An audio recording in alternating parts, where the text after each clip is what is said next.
Então estamos aqui hoje para fazer a nossa revisão de Química Orgânica da frente 2 do livro 1. A Química Orgânica é a parte da química que estuda os compostos que têm carbono. Mas isso não quer dizer que outros elementos não vão aparecer nos compostos orgânicos. Irão, né? E muito. Como o hidrogênio, o oxigênio, o nitrogênio, o enxofre, o cloro, o bromo, o iodo e até metais como magnésio e sódio. Vale lembrar que alguns compostos que têm carbono não são estudados na química orgânica. É o caso do dióxido de carbono, CO2, é o caso do carbonato de cálcio. Eles são estudados lá na química inorgânica, certo? Vale também lembrar o seguinte: durante muito tempo a química orgânica era chamada química da vida, porque se achava que só um ser vivo era capaz de sintetizar, de produzir um composto orgânico. Isso muda em 1828, quando Rowley consegue fazer em laboratório a ureia. Ele consegue sintetizar a ureia, que é um composto orgânico, em laboratório, correto? Uma coisa que o aluno deve se perguntar é o seguinte: o que faz do carbono um elemento tão especial, presente em tantas substâncias diferentes? Vale lembrar que 70% do nosso corpo, em média, né, isso varia de acordo com a idade, é de água. E o restante são muitos compostos orgânicos. Você tem alguns compostos inorgânicos, mas são minoria absoluta. Se você pegar proteína, enzima, lipídio, carboidrato, tudo isso tem carbono no meio. Então, o carbono está presente numa infinidade de substâncias. E aí você pode se perguntar, mas por quê? O que faz do carbono esse elemento tão especial presente numa gama tão grande de substâncias? O carbono ele tem algumas propriedades que são diferentes dos outros elementos. Então, vamos comentar agora das propriedades do carbono.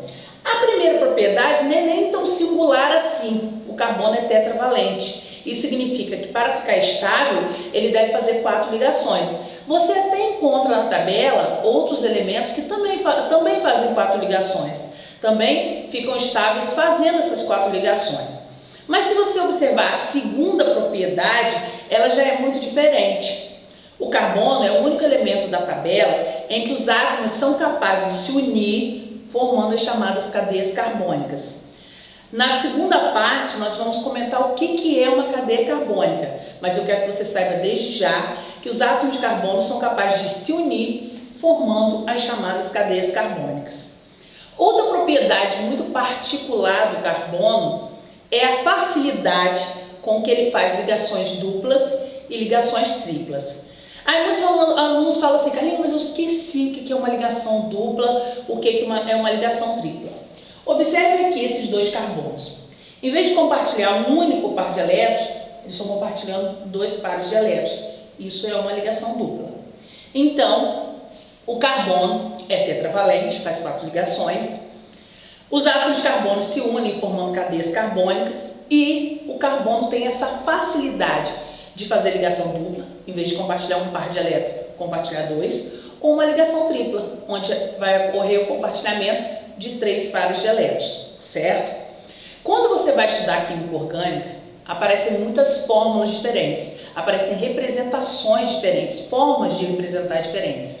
Então agora vamos fazer uma revisão dessas fórmulas químicas que são utilizadas na química orgânica.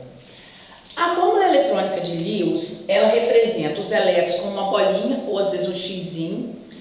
Esse círculo representa que esse par de elétrons está sendo compartilhado, né? E o símbolo de cada átomo aqui representado. A fórmula eletrônica ela é muito boa porque ela dá uma visão muito boa da molécula. Quem está compartilhando elétrons com quem, quais as ligações estabelecidas. Mas eu queria te relembrar algumas coisas. O elétron não é uma bolinha, não é um xizinho. A ligação ela não se estabelece de fato assim. Isso é só uma forma de tornar concreto aquilo que é muito abstrato. Então, por mais que ela nos dê uma visão muito boa, você deve lembrar que o elétron não é uma bolinha, não é um xizinho. Isso é só uma forma de estudar. E eu quero aproveitar e te lembrar o seguinte: depois que você avança seus estudos na química orgânica, você começa a colocar esses tracinhos, né, no automático da forma estrutural. Cada tracinho representa uma ligação, representa um par de elétrons compartilhado.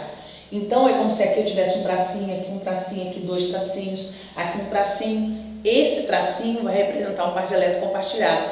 Porque pensa comigo, daria muito trabalho eu sair fazendo, né, isso aqui por uma forma com 20, 30, 80 átomos de carbono, certo? A segunda fórmula muito estudada na química orgânica é a fórmula estrutural expandida, onde a única alteração que a gente faz é, em vez de colocar esses elétrons e eles compartilhados, cada tracinho representa isso, representa uma ligação, um par de elétrons compartilhados. Essa fórmula estrutural é muito boa porque ela dá uma visão também ampla, né, quem está ligado a quem, quais as ligações estabelecidas. Ao mesmo tempo que ela dá muito trabalho para fazer. Se você tem uma molécula muito grande, isso vai dar muito trabalho realmente.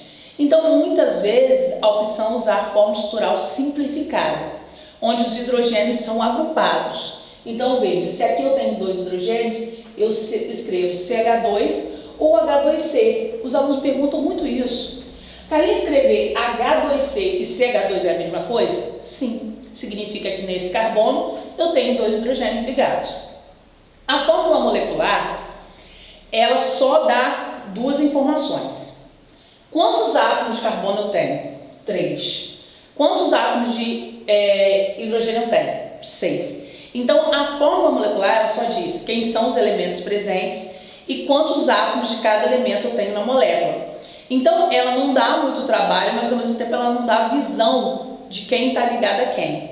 E muito importante você saber, uma fórmula molecular pode dar origem a vários compostos diferentes. Então, pela fórmula molecular única e simplesmente, eu não consigo ter uma visão da molécula, eu não consigo ver a cadeia, não consigo saber quem está ligado a quem. Eu preciso abrir essas ligações e uma mesma fórmula molecular pode dar origem a vários compostos diferentes com propriedades físicas e químicas diferentes. A fórmula de bastão em linhas é um desafio para quem nunca estudou química orgânica, né? Se alguém que nunca estudou química orgânica pegar o seu caderno, não vai entender nada. Então, é muito importante você ter bastante atenção com ela, relembrando, revisitando, revisionando o seguinte: cada vértice é um carbono. Então, eu tenho aqui um vértice, aqui um vértice, aqui um vértice, são 3 carbonos. Os hidrogênios, eles estão aqui. Isso que é isso. É o mesmo composto representado de formas diferentes. Então, os hidrogênios não é que eles tenham desaparecido, eles continuam aqui, só que de forma implícita, né?